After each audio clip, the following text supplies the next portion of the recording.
Salut à tout le monde, je suis Franck Ebois, président du Conseil panafricain de Québec et bienvenue dans cette émission, une autre édition de Plan d'affaires Show Us. Vous savez qu'est-ce qu'on fait dans Plan d'affaires Show Us?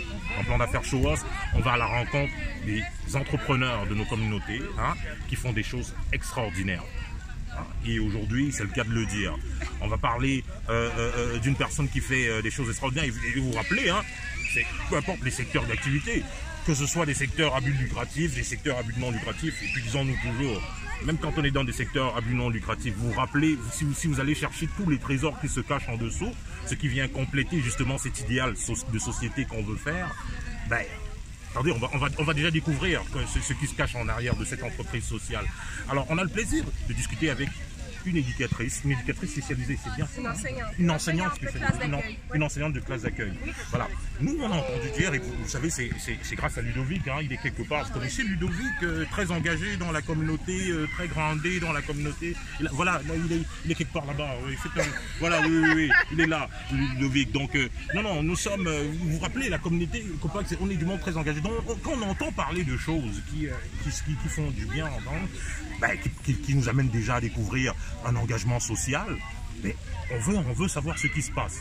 Alors, lui, Ludovic m'a parlé d'une éducatrice, d'une enseignante qui fait quelque chose d'extraordinaire avec sa classe. Il faut déjà savoir que c'est une classe assez spéciale.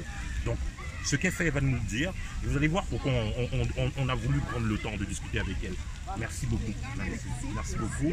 Tu permets que je te tutoie? Bien sûr. Merci. Donc, Franck Ebois, Nancy Fall, tu vas nous dire rapidement un peu, c'est ta profession, qu'est-ce que tu fais ici? Qu'est-ce qui se passe ici? D'accord. Alors, moi, je suis une enseignante de classe d'accueil. J'accueille des élèves qui sont principalement réfugiés et qui sont âgés entre 8 et 13 ans, ça va être les plus vieux. Donc, c'est des enfants qui ont 2 ans, 3 ans de retard scolaire. Certains n'ont pas fréquenté l'école ou très peu. Et puis moi, mon rôle, c'est de prendre ces 17 enfants-là et de les prendre chacun à leur niveau et de leur permettre éventuellement de réintégrer le secteur régulier. Une classe de réfugiés, d'enfants réfugiés. Oui. Ça veut dire que tu es en contact avec des organisations qui accueillent des réfugiés, c'est ça? Parce que tu dois les prendre, tu dois être au courant de ces enfants-là quelque part. Oui. Tu dois avoir un suivi. Est-ce qu'il y a une organisation qui te dit on a des enfants qui ont besoin de... Comment ça se passe? C'est fait avec c'est gouvernemental dans le fond. Là. Okay. Au Québec, on a la plus grande capacité d'accueil. Il y a beaucoup de gens qui pensent que les réfugiés arrivent à Montréal, mais ils arrivent principalement ici à Québec. C'est nous qui recevons la plus grande clientèle de réfugiés. Bon, Nancy, voilà. Merci. Bon, attends, Nancy, merci. Vous voyez pourquoi c'est important d'avoir des discussions comme ça? On croit souvent que les grandes informations ou les grands topos, qu'on a souvent l'impression qu'on a des bonnes informations, on croit souvent que ça vient nécessairement des gros gouvernements ou des grandes institutions. Regardez un peu l'info qu'on a là. Nancy, tu es en train de nous dire. Parce que, évidemment, c'est bien que tu en parles. Moi, dans ma tête, j'étais convaincu que, bon, voilà, comme on sait déjà Montréal, c'est sûr que c'est eux qui accueillent le plus grand nombre de réfugiés. Donc, ce que tu es en train de me dire, c'est que dans les chiffres, là, les cahiers, les statistiques, et tu dois être bien placé pour le savoir. Je suis bien placé. Merci beaucoup, Nancy, de parachever mon éducation aujourd'hui. Là, il fait beau et je suis en train d'être éduqué. Nancy, donc, au Québec, on accueille plus de réfugiés. À Québec, en fait, à Montréal, on va avoir plus d'immigrants. On a les immigrants économiques, le regroupement familial, ça va tout rentrer. Donc, ils vont souvent plus aller à Montréal. Mais quand on parle de réfugiés, c'est des gens qui sont parrainés par l'État. Donc, le Canada a une entente avec l'ONU, il va chercher un certain nombre de réfugiés dans des camps de réfugiés. Et puis, on les reçoit ici à Québec principalement. Donc, ils vont aller souvent au centre multiethnique, ils vont recevoir des services, puis ensuite, ils vont choisir un logement. Puis, ensuite, on a des classes d'accueil à Québec, on reçoit ces enfants-là dans nos classes. Donc, c'est comme ça que ça fonctionne. Ça veut dire alors que la Ville de Québec, à travers ces différentes organisations, a quand même une bonne expertise dans ce sens-là, beaucoup plus qu'on ne croit. Oui. Eh bien, d'accord. Donc, alors, à ce moment-là, il y a des enfants qui sont dans le besoin, bien sûr, quand ils arrivent. Ils sont probablement traumatisés, ils ont plein de défis. Voilà, ils ont plein de défis. Et en plus, les positifs, tu es spécialisé pour gérer ces défis-là. Oui, dans le fond, moi, ma formation est en accueil, mais aussi en adaptation scolaire. Donc, mon rôle, c'est comme le premier rempart. Je reçois les enfants et je dois aussi déterminer, est-ce qu'ils ont des besoins, par exemple, en orthophonie, en orthopédagogie, est-ce qu'ils ont besoin d'un suivi psychologique, mais c'est un processus qui est long. J'ai certains élèves qui vont rester jusqu'à 3 ans dans ma classe. Donc, moi, je connais la famille, je connais d'où ils viennent, toute leur réalité. Et puis, c'est moi ce qui est plus à même de les orienter après, soit pour le secondaire, soit pour l'intégration régulière. Okay. Bon, c'est un peu plate de dire ça comme ça, mais en fait, je connais le dossier qui vient avec eux. Je veux dire, j'aime pas beaucoup ce mot, mais je connais, en fait, je connais le bagage. Le bagage, exactement, voilà, c'est ça. Ils arrivent avec une valise. C'est quelque chose que je mime aussi au début de l'année. Je leur dis, bon, on arrive tous avec une valise, hein, mais ici dans la classe, c'est un endroit qui est sécuritaire. Je le mime parce que j'ai des enfants qui, quand ils arrivent, ils ne parlent pas français. Donc, dans ma valise, je mets des photos de guerre, des photos des choses qui sont, des émotions qui sont plus négatives. Puis là, je leur dis, bon, mais toi, tu arrives avec tout ça. Puis quand tu arrives dans la classe de Mme Nancy, ma valise, je la mets dehors de la classe. Puis toi, tu rentres ici, c'est un nouveau, là. C'est un nouveau monde. On a tout à faire, on a tout à construire. Donc, nos valises, on les laisse à l'extérieur, puis on recommence à zéro. Donc, c'est un peu comme ça que je commence mes cours avec eux. Wow. Et, attends, mais il y en a beaucoup comme ça dans une année, ça fait combien de temps en fait? Moi, ça fait 10 ans que j'enseigne. Ça fait 10 ans que tu enseignes? Oui. Mais au début d'une année scolaire, comme par exemple l'année prochaine, je sais que j'en ai 10 qui reviennent. Mais ma capacité est à 17. Donc, tout au long de l'année, je reçois des enfants nouveaux qui arrivent. Puis parfois, il y en a qui partent aussi parce que, bon, c'est des gens aussi qui vont bouger beaucoup. Ils vont peut-être aller en Ontario, peut-être aller à Montréal. Donc, j'en ai qui partent, j'en ai qui reviennent. Donc, c'est vraiment une classe qui est toujours en mouvement. Qui est toujours en mouvement? Toujours. Ça veut dire qu'en longueur d'année, tu es vraiment occupé alors? Tout le temps. C'est bon. Beaucoup. 17 enfants, c'est énorme. Attends, mais là, je commence à apprendre je commence à rentrer dans le... Parce que je t'entendais parler, puis là, ça tournait dans ma tête, puis je me disais, attends un peu, ok, là, tu as la réalité. Tu ne dois pas juste performer dans l'éducation technique ou ce qu'ils ont à apprendre pour les mettre à niveau, mais tu dois aussi avoir une formation psychologique ou... moi, je suis allée me chercher moi-même des formations pour être mieux outillée, mais d'office, je dirais que ça ne vient pas nécessairement ensemble. Mais moi, personnellement, oui, je suis allée me chercher des formations là-dessus. Puis, c'est ça. Chacun, dans le fond, chaque élève un niveau différent. Je vais avoir par exemple des enfants qui arrivent congolais, ils parlent français mais savent ni lire ni écrire. J'ai un élève syrien qui arrive, lui il sait lire, écrire dans sa langue maternelle mais il ne sait pas du tout parler français mais il est capable de reconnaître les lettres. J'en ai qui ne reconnaissent pas les lettres. J'en ai qui sont des lecteurs très fluides mais qui ne sont pas capables de parler. Donc à chaque élève, j'enseigne les mathématiques, le français, l'univers social. Donc chaque enfant, je fais un peu chacun à son niveau. C'est la beauté de la chose. Bravo. Juste le temps de regarder. Alors, aujourd'hui, qu'est-ce qui se passe alors? Tu les as réunis. C'est une classe. Ils sont en cours là, en fait. Oui, alors c'est la dernière journée d'école. Là, on célèbre. Oui, c'est une belle façon d'apprendre. Je veux dire, c'est pas tout le temps. Donc, c'est dans les parcs aussi. Je crois aux façons alternatives d'enseigner aussi. Donc, dans ma pratique, par exemple, on fait de la classe nature, c'est-à-dire qu'une fois par semaine, je vais une journée complète en forêt avec les élèves. Puis j'enseigne les mathématiques, du français, plein de choses, mais dans la forêt, comme en apprentissage plus libre un peu. Bon, attends, j'avais une question. Quand tu accueilles ces enfants, il y en a qui arrivent en plein hiver. Tout à fait. On a fait tout. On a fait cette année de la planche à neige. Je les ai amenés en planche à neige, en ski de fond, en raquette, en patin. Je leur montre à tout faire. Mais Nancy, je comprends pourquoi tu es en forme. Hein. D'abord, je comprends pourquoi tu es d'abord en forme. D'abord parce que tu fais... Oui, on fait tout ça. Oui. Ça fait partie dans le fond, le programme d'accueil, un peu, c'est de mettre les enfants à niveau, mais c'est aussi, il y a une grosse partie qui est à accueillir dans la culture. Donc, je montre, c'est quoi la culture québécoise. Les enfants, si je leur montre pas à faire du patin, ils ne sortent pas dehors, ils ont peur. Donc, c'est important pour moi qu'ils apprennent à aller dehors, comment on s'habille. Chaque début d'année aussi, je vais avec eux, je vais acheter des habits d'hiver, les bottes. On essaie, on voit aussi comment on met les multicouches. On voit beaucoup de choses pour être sûr qu'ils puissent aller à l'extérieur puis s'amuser.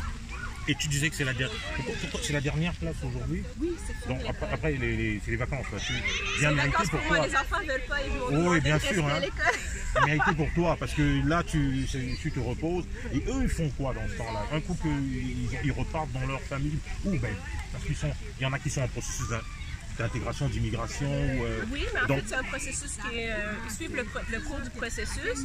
Moi, je me suis assise avec les intervenants du centre multiéthique, mais j'ai inscrit chacun des élèves au camp de jour.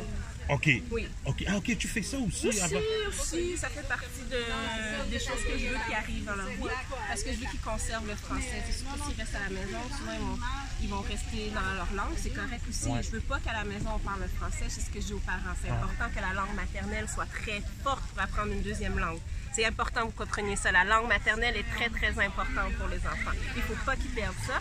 Mais c'est important aussi de sensibiliser avec autre chose. Donc, en les envoyant en 40 jours, ils peuvent continuer à apprendre le français. Non, mais c'est important de garder... Pourquoi ça aide dans le processus, même pour apprendre... Mais comment? Expliquez-moi ça, professeur, parce que là, vous venez de me donner une colle, là, vous venez de me poser une colle, là. Non, parce que comment ça, en quoi...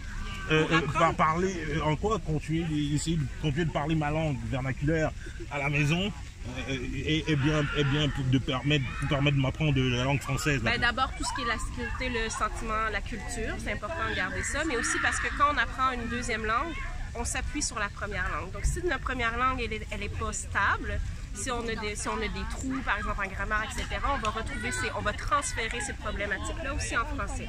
Donc moi, là, souvent, quand je vais rencontrer les parents au début de l'année, les questions les plus importantes pour moi, c'est est-ce que votre enfant, dans sa langue maternelle, il s'exprime bien? Est-ce qu'il vous comprend bien? Puis là, si les parents me disent non, ben là, je sais qu'il y a peut-être des problématiques qui vont au-delà de la langue. Donc, c'est vraiment important qu'un enfant, là, sa langue maternelle soit bien assise, qu'il se comprenne bien. Parfois, je reçois des enfants qui ont traversé plusieurs pays, donc ils parlent un peu de plusieurs langues, mais pas très bien d'une seule langue. Et puis, on le voit, leur apprentissage du français est très, très difficile. C'est très complexe parce qu'ils n'ont pas de référence sur laquelle s'asseoir pour pouvoir faire les transferts. Puis, on joue beaucoup avec ça dans la classe. Par exemple, si je vois la négation en français, je vais leur demander comment tu la formes, toi, dans ta langue, en lingala, en swahili, en arabe, comment on le fait. On écrit ça, puis on voit que en français, on a deux morceaux, par exemple, on fait le lien. C'est vraiment, vraiment important. Moi, je garde ça actif. La langue maternelle, elle doit rester active. Oui. Merci, ça fait 2 cours comme ça. C'est pas, je vais vous envoyer un chèque parce que ça fait 2 cours comme ça. Je sais où j'ai appris aujourd'hui que la ville de Québec, la capitale nationale. Non, franchement, merci Nancy. Hein. Je suis un peu gêné de le dire. Le nouveau président du Conseil panafricain, il vient apprendre ici. On vient lui donner une information comme ça ici. Mais vous voyez qu'on apprend tous les jours. Vraiment, merci Nancy. Et donc, aujourd'hui, ça se passe bien. Mais c'est quoi ton équipe? Est-ce que tu es pas toute seule à faire ça, là? À la base, oui, je suis dans ma classe seule. Dans ta classe tout seul? Oui. Mais quand tu organises et quand tu... En fait, pour réaliser des projets, ça se fait pas seul. Ça prend vraiment une communauté. Là, moi, j'aimerais me reposer sur le proverbe africain qui dit que ça prend un village pour élever un enfant. Absolument. C'est à ça que je crois. Donc, pour moi, c'est important que les enfants voient plusieurs modèles, plusieurs personnes aussi qui parlent le français de façon différente pour avoir des modèles différents puis pouvoir avancer. Puis parce que des fois, on clique avec une personne, moi l'enseignante, mais tu peux aussi avec une autre personne, puis ça va te donner le pouvoir d'avancer plus dans ta vie. Absolument. Donc, c'est vraiment important. Et c'est en ça que c'est important de part que ça se socialise. Oui. Bon, j'avais oublié une question. Quand ils vont en vacances comme ça, tu les revois après. Est-ce que bien sûr, tu dois trouver certains qui ont régressé, grandi ou régressé. Bon, oui, grandi, mais est-ce qu'au niveau de l'apprentissage, est-ce que tu as souvent l'impression que, tu ne dois pas qu'avoir juste des succès? On va pas être franchise là. Pour tous les enfants, même au régulier, on a un terme qui s'appelle la glissade des apprentissages. C'est reconnu que pendant l'été, on perd des apprentissages. D'accord. C'est certain. Je vous dirais par contre que la force des enfants nouvellement arrivés au Québec, c'est qu'ils sont des éponges. Ils apprennent de façon incroyable. Mais pourquoi? Qu'est-ce qui fait ça? Ils sont très, très stimulés. Tout est nouveau. Ils ont envie d'apprendre. Ils ont envie de comprendre. Ils ont pas peur? Il n'y a pas un peu de peur dedans? Non, puis ils connaissent aussi l'importance de l'école. Ils reconnaissent l'importance de l'école. Je dirais comparativement aux élèves québécois qui c'est toujours là, je peux avancer. Ils s'assoient un peu là-dessus.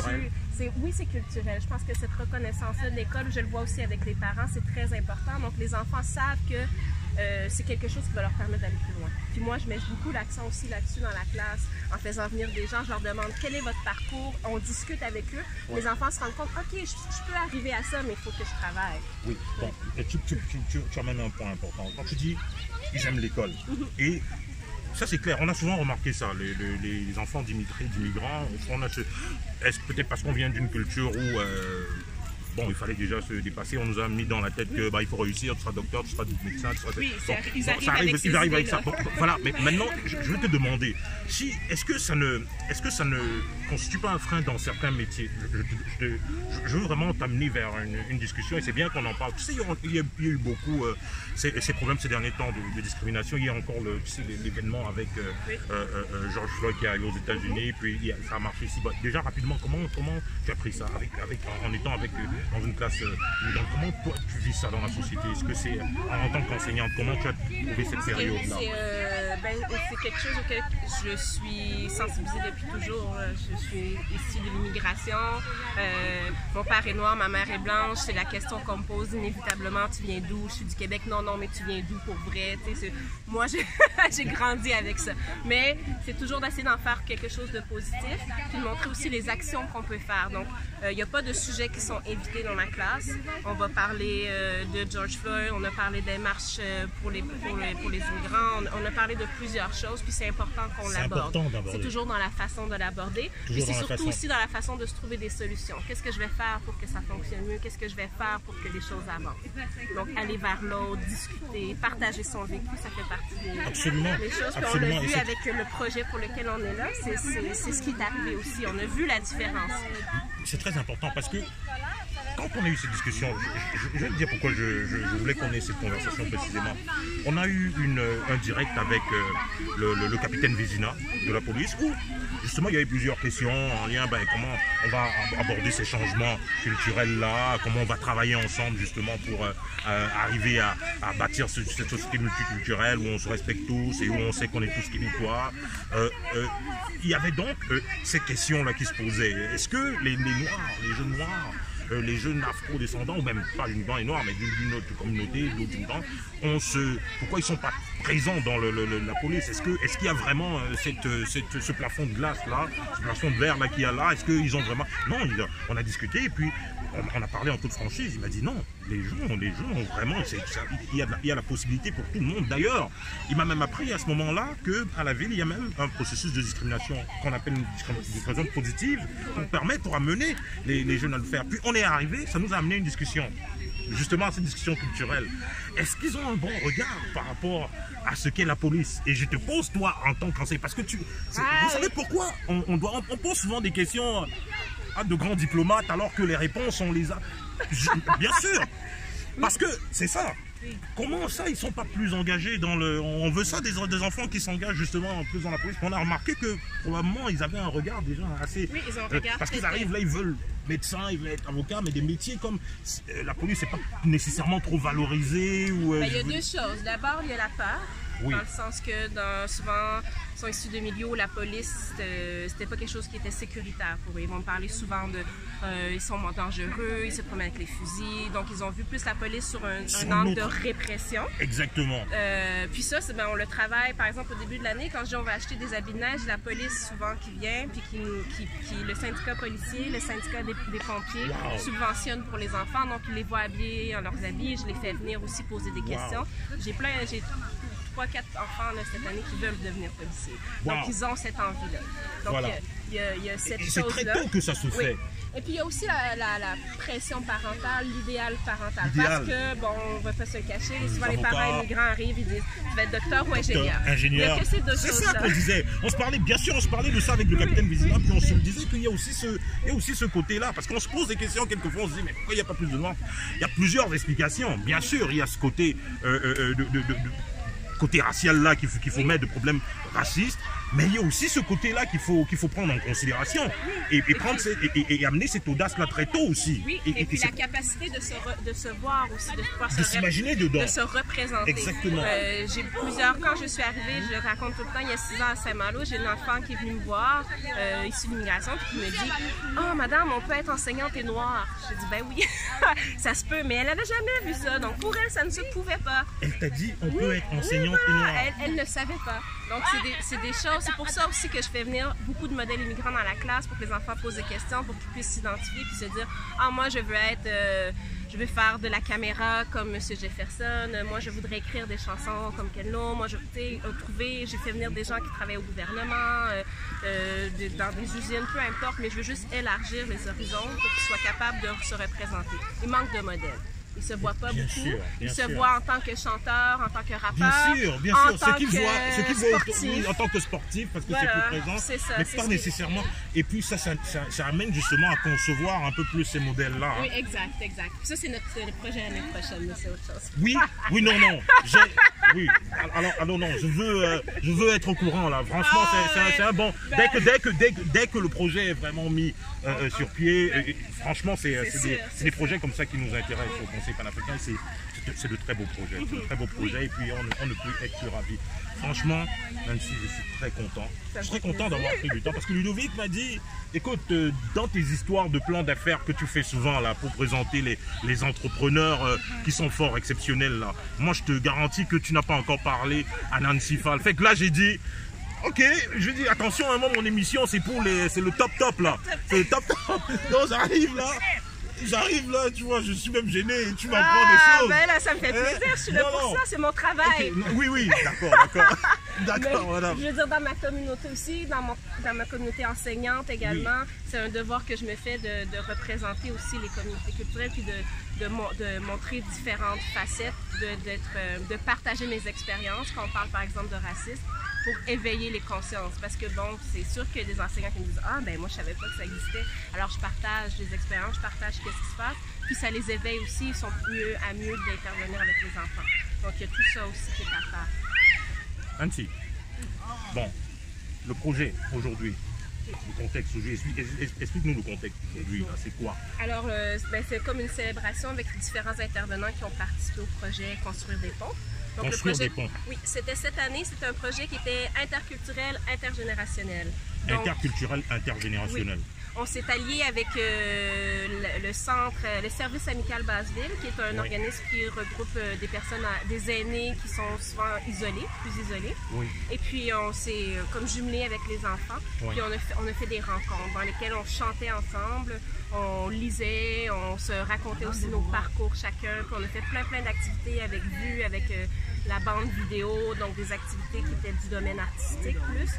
Mais le but, enfin, le pari que moi j'avais au départ, c'est que j'ai dit les enfants issus des communautés culturelles, les immigrants qui arrivent dans ma classe, ont plus en commun avec les personnes âgées qu'avec les enfants du même âge.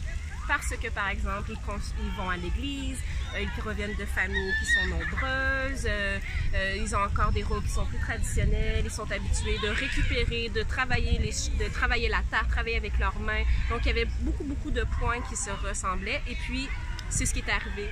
Ils ont ce regard mature un peu. Oui. Mais la conception, culturellement, leur conception ressemble plus un peu à celle des personnes âgées.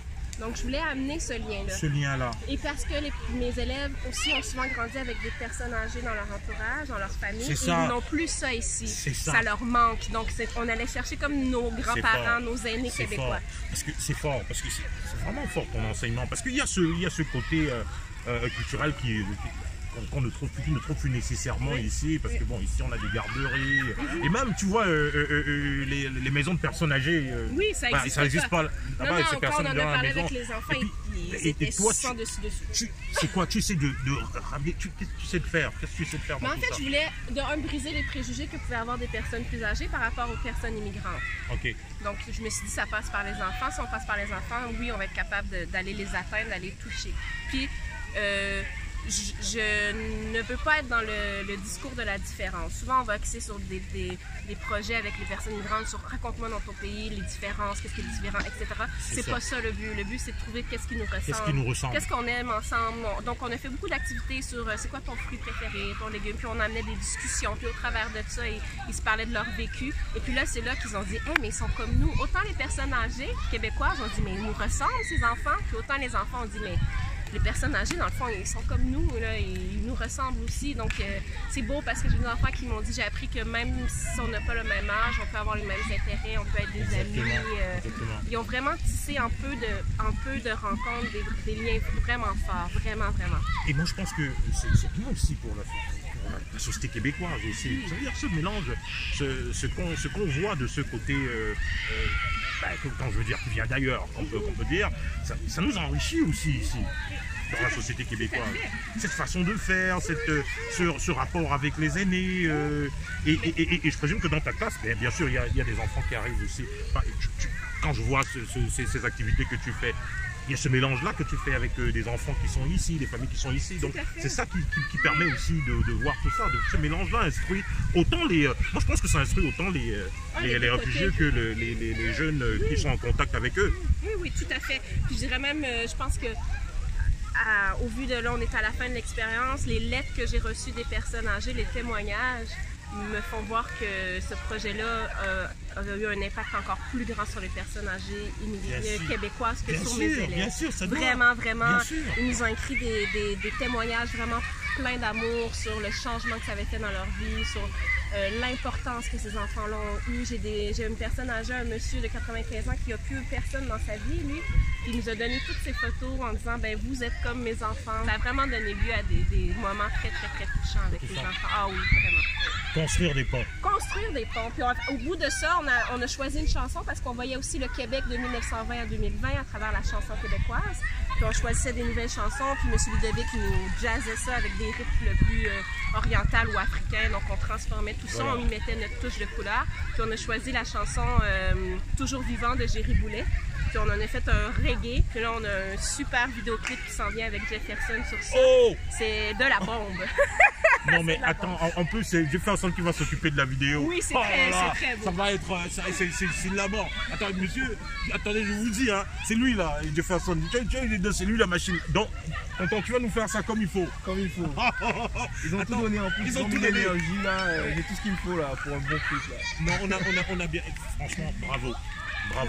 Et nous, et ça va faire comme... ça va clore comme tout ça. Ça clôt ce projet. Il y a un documentaire qui a suivi tout le parcours. Un documentaire? Oui, un documentaire. J'étais là toutes les rencontres avec eux. Vous allez voir ça. Non, franchement, bravo. Merci, ça va nous enrichir. Je fais un appel à toutes les personnes issues de l'immigration qui l'année prochaine voudraient servir de modèle dans ma classe. On vous invite, vous venez nous parler, les enfants vous posent des questions. Donc c'est ouvert, voilà. Bon, mais puis, est-ce qu'il y a des besoins? Qu'est-ce qu'on peut faire? Qu'est-ce qu'on peut faire? Nous, quelqu'un qui écoute, un individu, une organisation, comment on peut être utile? Qu'est-ce qu'on fait? Ben, c'est ça, c'est d'être présent auprès d'eux, de cette façon-là, s'impliquant dans la classe. Sinon, je suis toujours à la recherche aussi des gens qui vont les soutenir dans les familles, souvent. Les soutenir dans les familles? Dans les familles. C'est toujours aidant quand il y a une personne qui ça fait plus longtemps qu'il est ici. Donc, ça sert de levier pour les parents aussi, pour toute la famille reçoit ces bénéfices-là. Puis sinon, ben écoutez, on est toujours à la recherche de vêtements, de nourriture. De vêtements, moi, je donne tout ça. Et puis même dans les activités, d'être présent dans les activités qui sont organisées, parce que plus il y a du monde, on est heureux. Hein? Oui. Pour le projet Construire des ponts, c'est quand même 11 intervenants différents qui sont venus. Mais là, construire des ponts, est-ce qu'il va y avoir un autre pour construire des ponts? On va construire d'autres ponts, oui. On va construire d'autres ponts. Cette fois-ci, avec des personnes, des autochtones cette fois-ci. Voilà. L'exclu, là, c'est l'exclu, là. C'est une exclusivité.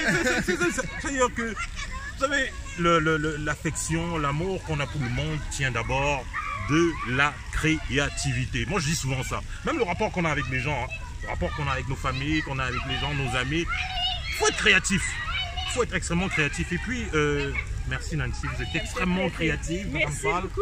Vraiment, j'ai appris. Écoutez, nous on a juste hâte de voir tout ça et puis de voir le produit final, là, le montage. Non, si j'ai fait ça, moi je ne prends même pas. On dit que c'est mieux. Mais tonton, moi j'ai envie de voir la chanson là. On m'a dit que tu Oui, non, je n'aime pas les visages. On voit déjà un peu le mélange. Noir, blanc. Hein?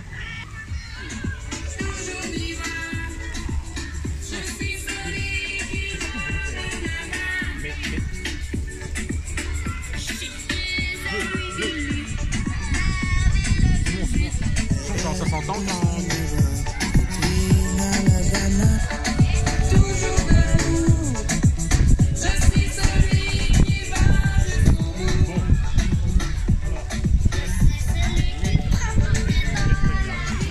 Véronique Isabelle. Véronique Isabelle. Et toi? Franck Ebois. Voilà, le président du Conseil panafricain, un Africain, un afro-descendant, un Québécois aussi, hein. Ah ben oui. Donc il faut qu'on se le dise d'entrée de jeu. Donc, toi? Véronique Isabelle. Oui. Et puis avec Déborah Flore aussi. Alors. Déborah Flore. Oui. D'accord. Et on m'a dit que vous êtes dans un projet là. Je suis déjà impressionné par tout ce qui se passe. Mais là, on voulait voir la fin. Qu'est-ce qui se passe là, au milieu artistique? Ben, ça a été un travail qu'on a développé avec le Centre Vue. C'est un organisme qui travaille avec la photographie. Et l'idée, c'était comment, avec l'image, on peut amener une dimension dans le projet qui crée des moments de rencontre entre les personnes âgées et les enfants. Oui. Par l'image, par le dessin, par la construction d'une caméra qu'ils ont fait à deux, ensuite par le geste, comment on peut faire des portraits de nous avec des parties du corps, comment on les fait se joindre, comment on les fait dialoguer, comment on se touche, comment on développe quelque chose. C'est ça que je me demandais, ce mélange, là, je voyais un visage d'un blanc mélangé avec le visage d'un noir, d'un jeune, d'un vieux, d'une personne âgée, pardon, hein, je veux dire, hein. Voilà, donc, mais je vois tout ça et puis je trouve ça beau et puis je vois Toujours Vivant. C'est quoi? Toujours Vivant, c'est le nom de la chanson, mais c'est aussi, en ce moment, c'est tellement fort comme idée ici. Là. Oui, on est toujours vivant. Je veux dire, la situation qui se passe actuellement... En ce moment, en plus. Moi, je trouve ça vraiment fort. Ça. En ce moment, avec tout ce qui se passe avec la fragilité, puis qui est au front, qui est plus vulnérable souvent que les populations les plus âgées, puis les populations immigrantes aussi, qui n'ont pas les mêmes droits, qui n'ont pas la même situation souvent. C'était impressionnant maintenant, aujourd'hui, oui, toujours vivant. Puis oui, on est là, puis oui, on est là, puis oui, on est là. C'est là, tous les bancs. Mais ça, c'est des enfants qui ont fait ça. Ouais. C'est des jeunes enfants qui ont fait ça. Oui, c'est ça. On a fait de portraits d'eux et puis ils ont tout découpé. Ils ont choisi les morceaux qu'ils veulent. Ils ont choisi aussi la personne à qui ils avaient quelques références ou qui trouvaient ça beau pour mélanger. Et puis, c'est ça, ils étaient vraiment créatifs parce qu'ils ont trouvé des morceaux de la bouche, des yeux. Ils ont créé un autre visage vraiment mélangé, métissé. D'une façon incroyable. Franchement, merci. Merci beaucoup pour ce que vous faites. Et puis, on est vraiment gâtés. On est vraiment gâtés. Nous, durant toute l'entrevue, on était toujours en train de regarder ici parce qu'on se demandait, mais qu'est-ce qu'ils ont fait? Et ça va être affiché où? Ça va être dans un musée bientôt, là? Ça reste à l'école. Bon, donc on dit ça va rester dans le musée qui s'appelle l'école. Exactement. Bien sûr. Parce que là, il fait... Et quelle école qu'on entend ici? L'école Saint-Malo, ça va être à l'entrée de l'école Saint-Malo. Ça va être le projet Construire des ponts. Alors, construire dans votre main. Oui. C'est une tresse que les enfants ont fait. Ça, c'est une tresse que les enfants ont fait. Avec les personnes âgées, puis un enfant, en tressant l'amitié ensemble, puis on a tous rabouté ces petits morceaux-là ensemble. Alors, c'est ça qui tient le grand pont, sur lequel tous les visages, toutes les mains, tous les morceaux. C'est pour ça que c'est ça. Je me disais bien que rien n'était fait au hasard ici. Moi, je me dis, les gars, ils sont pour accrocher du linge, ils se trouvent un truc. Donc c'est significatif, tout ce qui a été fait ici. Entre les deux arbres aussi. Oui. Pourquoi les arbres? Ben, tout à l'heure, j'ai demandé à la fille de Caro où est-ce qu'on pourrait installer le truc, puis elle a tout de suite pointé les deux arbres. Exactement. La vie. Oui. Ok. Merci beaucoup. Merci beaucoup. Et puis, on a hâte de voir ça. On a hâte de voir toutes les images que ça a donné. Mais dis-moi, Jefferson, quand ces enfants-là étaient en train de faire ça, tu as des images de... Oh, tiens, dangereux. Merci beaucoup. Merci beaucoup. Merci beaucoup. Donc, quand ils étaient en train de travailler, là, on a tout ça. Merci. Non, on a hâte de voir ce documentaire. Et quand on en a parlé, on se disait... Quand Ludovic nous en a parlé, on se disait, il y a une chose comme ça qui se passe, puis on entend juste ça vers la fin, comme ça. On a hâte de voir ce documentaire. On a hâte de le voir. Merci beaucoup. Merci beaucoup.